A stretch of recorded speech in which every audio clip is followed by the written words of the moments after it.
Hello, TandLers, and welcome to this ENCORE episode of TandL Talks, where the conversations are real, the ideas are bold, and today, the math is bringing the drama. I'm your host, Nancy, and let me tell you, this episode, it's not your average math talk. We've got three powerhouse educators from our elementary math cadre in the room, teachers who are debating, designing, and redefining what math looks like for every student in our system. And yes, there are opinions, there are insights, there might even be a few mic drop moments. We're talking fluency, thinking classrooms, manipulatives, student identity, and the big question, how do we make sure every kid walks away believing they are a math person? So buckle up, TandLers, because this conversation is smart, passionate, and it's exactly what our students deserve. Let's get started. Hello, TandLers, and welcome to TandL Talks. I am super excited to talk to three members of our math cadre. Could you introduce yourselves, please? Yeah. Okay. Hi, I'm Tracy Tucci. I teach third grade at Waller Road. Taught third grade. This is my 6th year. I took a couple years off in between, but now I'm back, so I'm super excited to be back in Puyallup. Nice. I'm Preston Gillahan. I teach 5th grade at Mountain View Elementary. This is year 6 for me as well. Go Mustangs. Hi, I'm Kim Douglas. I feel old because I've been teaching 26 years, and I'm over at Fir Grove teaching kindergarten. Awesome. Thanks for being here today. You have spent a long day working as part of the math cadre as we're looking at possible math adoption. But before we start talking about that, I want you to think back to when you were a kid and think about a teacher who had a big influence on you. I can start. Okay. Miss Barnes, 3rd grade, Spinning Elementary. I started learning multiplication facts. She was like super positive with all of that. We would do our time tests, all the things in math. She kind of just was a person who helped me believe in myself as a mathematician for sure, and just kind of gave me some confidence in myself at that grade level. Great. So, also my 3rd grade teacher, and I sometimes think maybe that's why I teach 3rd grade and love it so much, was Miss Sterling, my 3rd grade teacher, and I remember she was just so kind, warm-hearted. All these years later, you still just remember that kindness and that care, so yeah, that had a big impact on me. I think mine was probably my 1st grade teacher. Her name was Mrs. Martinez, and she just always kept track of all of her students, even through when they were in junior high and high school, and she clipped our graduation news clippings, and she was just someone that you knew was invested in you and really cared about you. I'm hearing from all three of you just that importance of relationship, right? And that impact that we as educators have on kids. And you're carrying that with you all these years later, all those positive feelings. It's just a really powerful profession to be in. Thanks for sharing. So let's talk a little bit about the math cadre. We are looking at the possible adoption of a new math curriculum. And tell us, what are some of the things that you did today as you started that conversation? I know we started trying to develop a rubric because we want to be objective and not subjective in what we're looking at. We're looking about what's important for students, making sure they have rigor and that they're prepared to meet each grade level as they move up, and that there's some developmental progression that makes sense mathematically. And then also we're looking for teacher usability, that it's easy for teachers to teach, gives them the tools that they need to be effective teachers. So we're just kind of looking from a couple different realms. Yeah, and to add to that, I feel like we looked at the previous cadre meeting of looking at like teacher feedback on like the forms and all the things in the surveys, trying to take into consideration what like everybody wants, trying to do our best, like you said, with the criteria of creating a rubric and having like coherence throughout the entire school, right, kindergarten all the way up to 6th grade. in the elementaries, just to make sure everyone's feeling like they're heard, the information is consistent, and everyone's working towards the same common goal, which is like student learning. I think you guys pretty much covered everything. Yeah.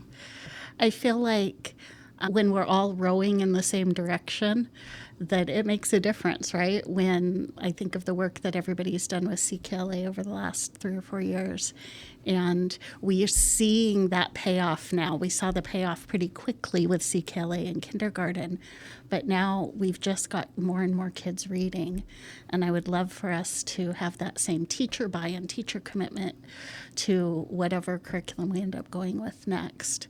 So thank you for digging in deeply. You all were talking this morning, you did some reading around, I think, math fluency. Tell me what that was about. What were your thoughts? What did you learn? What did you already know? Well, I thought it was really interesting to look at the developmental aspects of fluency. Being a kindergarten teacher, it's important to look and see where the kids are going. In the primary grades, there was a level where we were working on counting, then we move into just basic understanding facts, and then the fluency develops into where there's more accuracy and efficiency.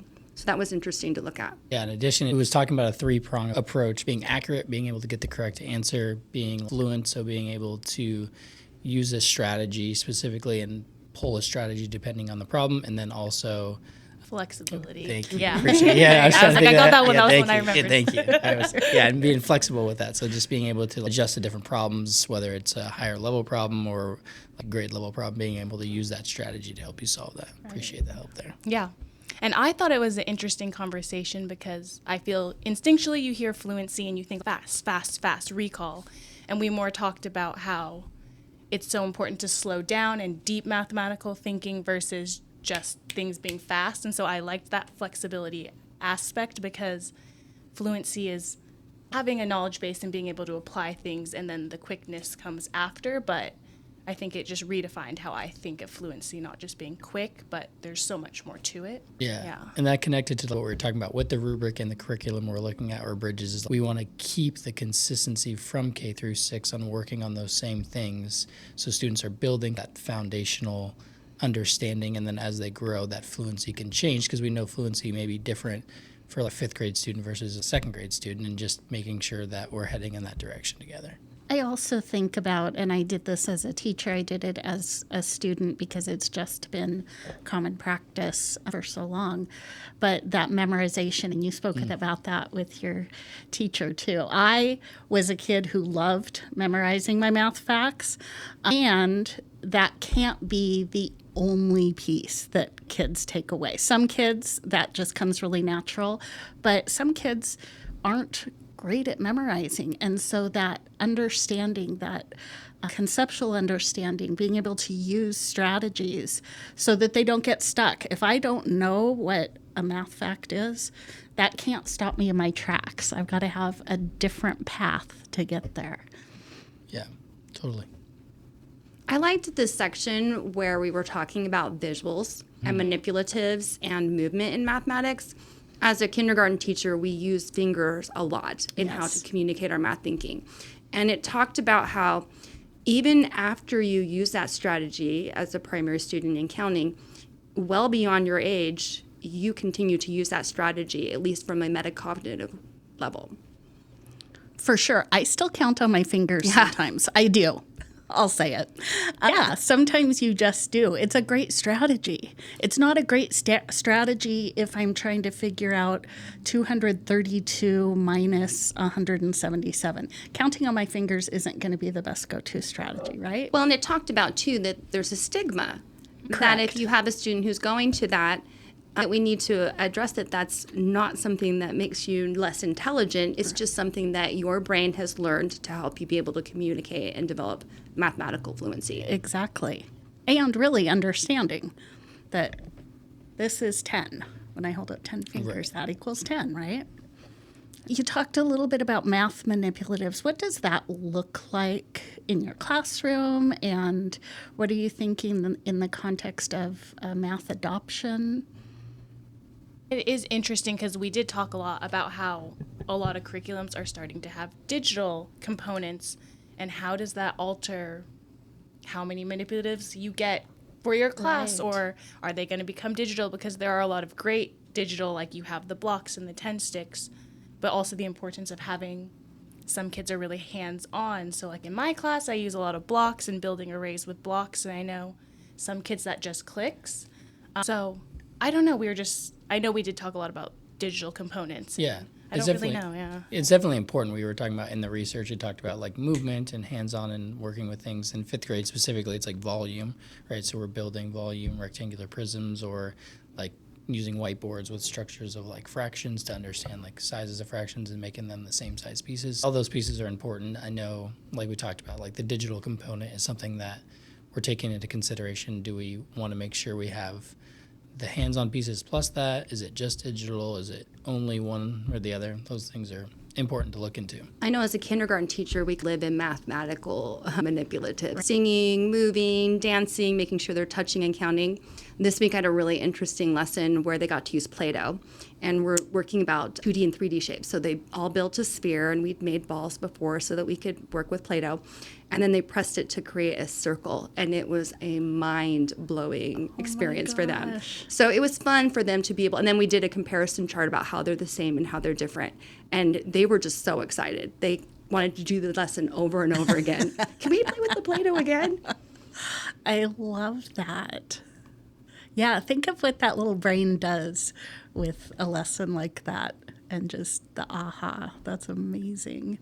Yeah, it was really fun to see their eyes light up. It was those are those fun experiences as a teacher you get to see. You need to get them to make squares and then stack them on top of each other and then teach them how they find volume. Yeah. That'll help us out a lot. That would be fun. Yeah. We do have some balloons that we blow up, and we talk about how they deflate and they don't have volume and they become 2D. Yeah, that's something I do in my classroom, and they always think that's really fun. Like the blow-up's lost its volume. It's becoming a 2D shape. Yay.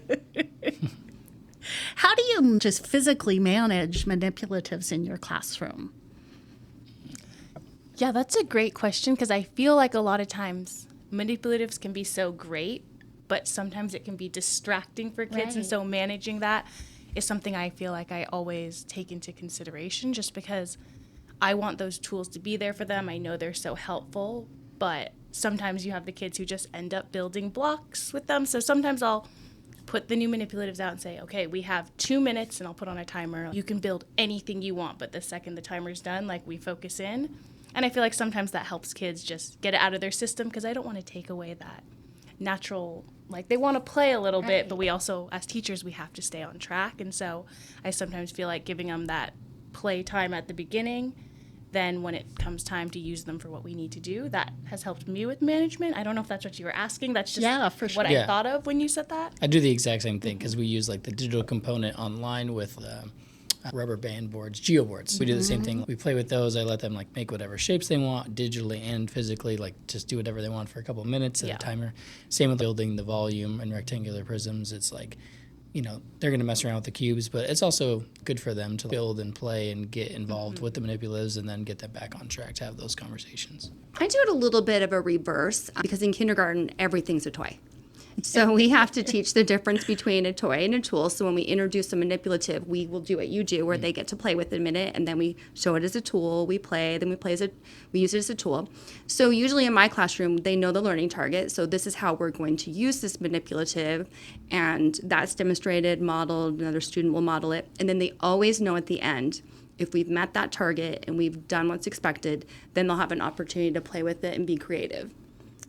And then one thing I try to do is just bring the manipulatives to my small group area for students who are having, again, that conceptual understanding difficulty or difficulty with understanding things. I try to bring that so we can mess around with that, again, really with volume or with shapes, like fractions, like drawing on the whiteboard and cutting it into the same size pieces and talking about those things, just trying to get the visuals involved in the conversation. Yeah.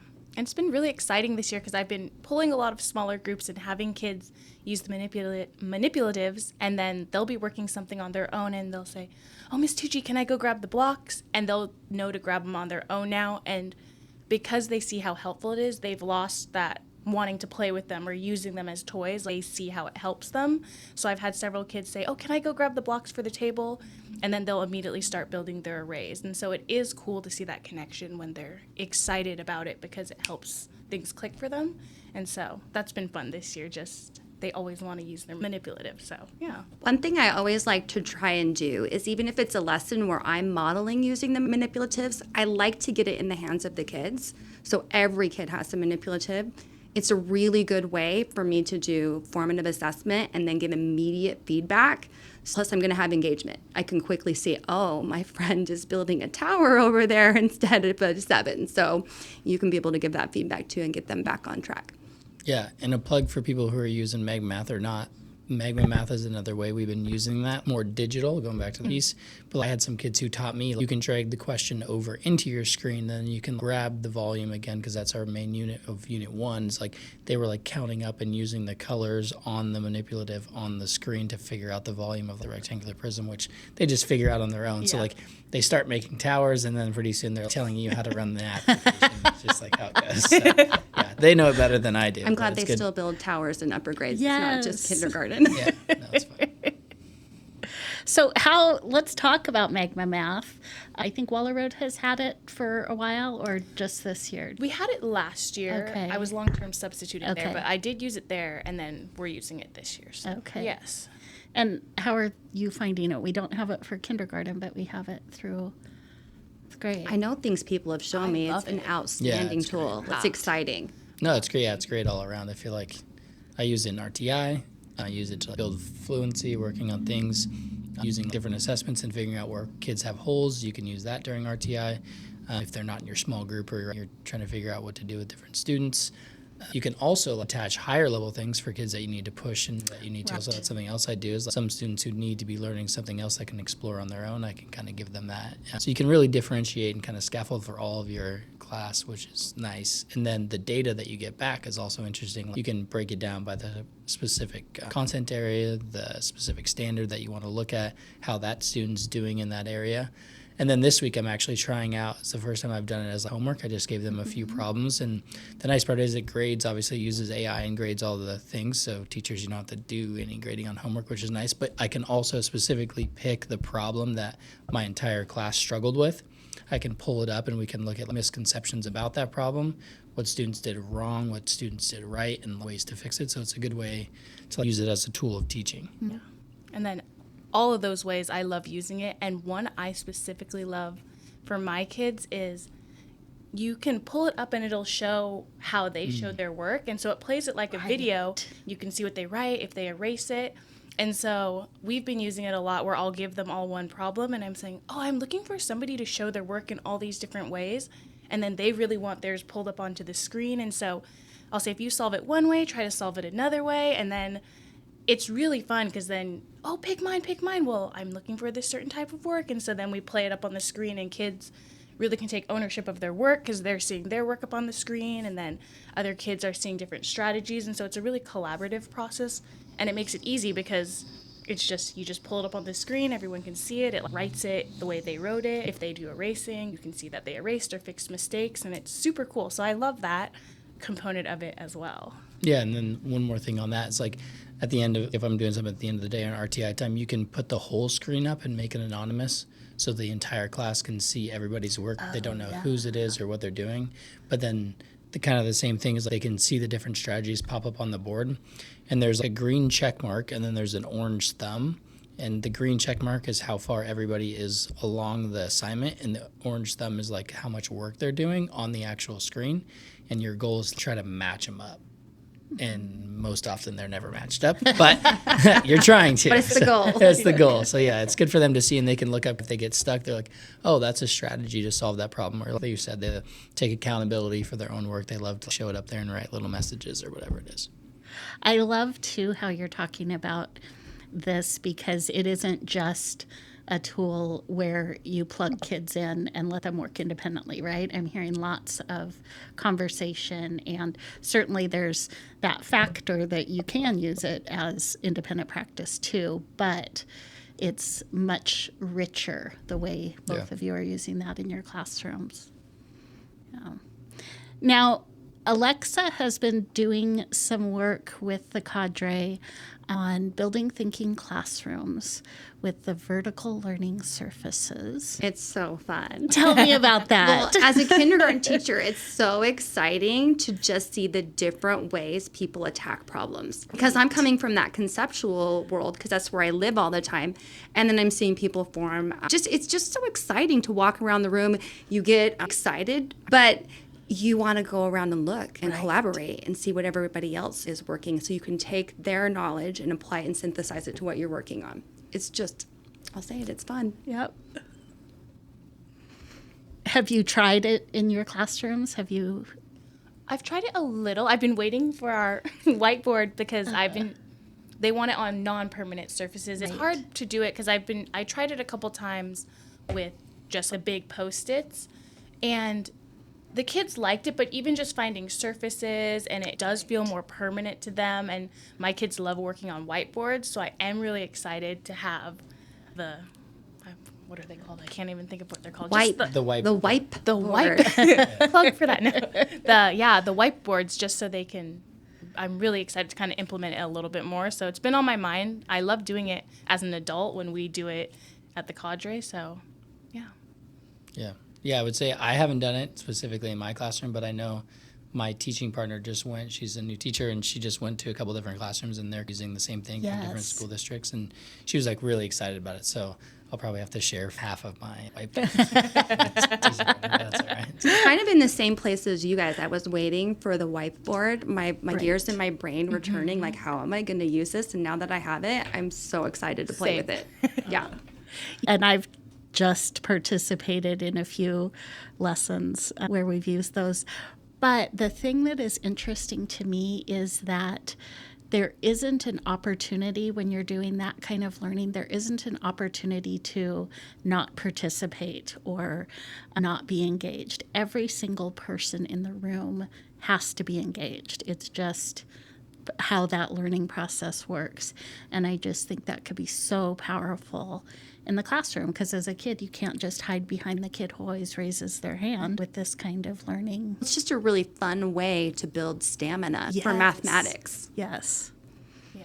And I think it removes some of the pressure for kids to have to get things right, or everybody's watching, everyone's listening. When you just have 3 kids or 2 kids gathered around something, it takes that high stakes feeling off of them so they can really explore or make mistakes and not have to worry about it being like feeling so public. So, yeah.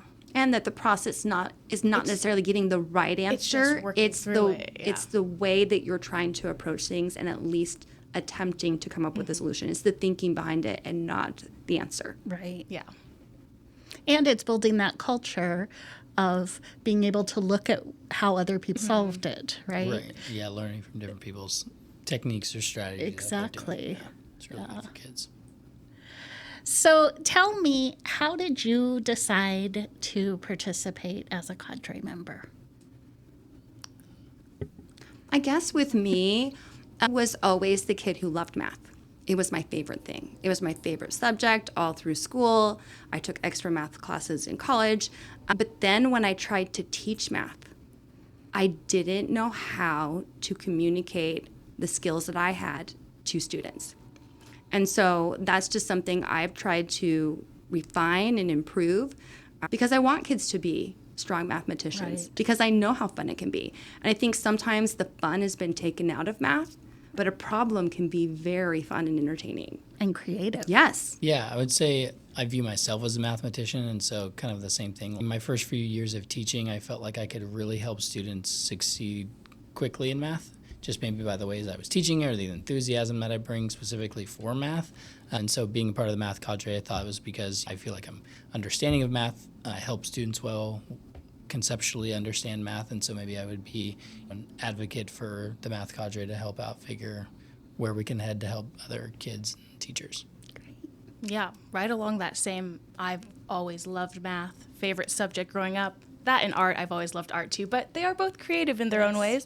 But yeah, I just have a love for math. I love teaching math. I want kids to love math because I feel like it can have that stigma of math is hard. I don't like math. I feel like you get that more than with any other subject, like I don't like math. And so just to be able to bring that joy to teaching kids math and make them feel successful.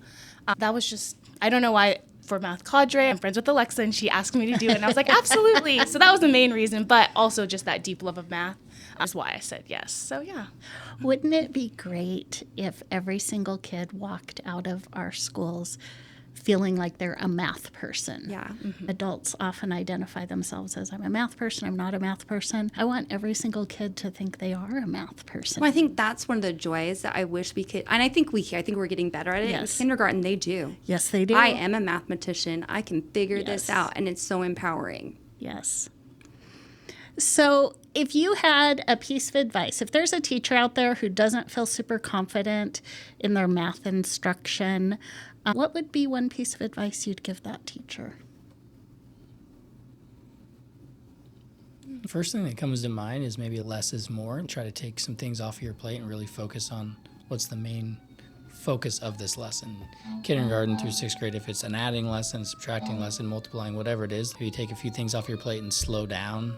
Teach them maybe just 1 or 2 problems rather than maybe the entire problem string or whatever it is, and just try to get yourself into the thinking of 5th grade for more mastery, for any grade, but for the mastery of it. Yeah, just slowing down. I think presentation's important. If the students can see that you enjoy math and you love math and you're okay making a mistake, but the journey and the process is why you love math, I think that's how you build a mathematician. So just letting them see that you enjoy it and what you enjoy about it. And if you struggle, let them know how you struggle and how you work through it. Yeah, and just always knowing that at the root, for me, I think of math, like the root is just having them understand. Sometimes I feel like math, especially with curriculum, there can be so much to do, so less is more approachable. What do they need to know? And at the end, I just want to know my kids are understanding. I don't care as much if they're filling a whole workbook page out, but if I can take that time and just find that one concept that they need to understand, because it can feel overwhelming at times when you have all these different kids who have different needs and have to get all of this work done. So just taking a step back and realizing I just want them to grow, I want them to understand, and then going from there. Yeah. I just want to thank all of you for taking your time today to be on TandL Talks. I also want to thank you for your leadership. When you come down here as cadre members, we get subs for you, which is great, but we also know that anytime a teacher's gone from their classroom, it's a whole different kind of work. You have to build lesson plans for a sub, and then when you get back, you have to figure out what the sub did and where you're going next. So I know that even though you have a sub today, it's still a lot of extra work, but your leadership matters and your voice matters, and I just want to thank you for being here, and thanks for being my guests. Well, thanks for having us. Thank Yeah. you. Okay, that was everything. Passion, purpose, and a whole lot of truth about what it really takes to build strong mathematicians. Because here's the thing, math isn't just numbers on a page. It's confidence, identity. It's the moment when a student realizes, oh, wait, I can actually do this. And what you heard today, that's what happens when educators show up, speak up, and push for something better for every single kid. To our elementary math cadre, thank you for doing the hard conversations, the deep thinking, and the behind-the-scenes work that makes all the difference. And to our TandLers, you already know, stay curious, stay bold, and never underestimate the power of great teaching. We'll see you next time on TandL Talks.